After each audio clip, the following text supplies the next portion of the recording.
I think already there are proposals in terms of the self-regulation within the Boda Boda sector. But as a government, we must work closely with the Boda Boda sector to have real laws that then the people who operate in that ecosystem own, so that when it comes to implementation, it becomes easy. As opposed to leaving it, let's say, to Boda Boda on their own, or leave it to us as government to be the ones who are running with the regulations and then trying to enforce. But then there is a lot of scope for use of technology, just like the CSR said.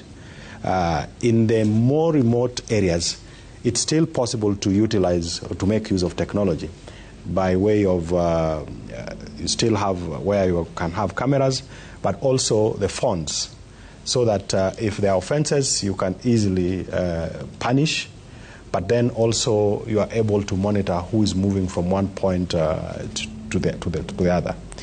But also, even in a stricter sense, we must also be able to have a situation where we are also controlling access to certain places.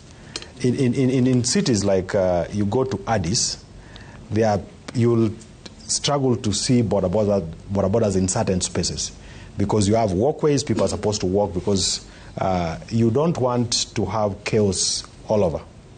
And I think those within the Boda Boda sector, and my friend is here, we need to take stock and agree that in certain spaces, like within the CBD, for example, of Nairobi, I don't see a need for us to have Boda Bodas there.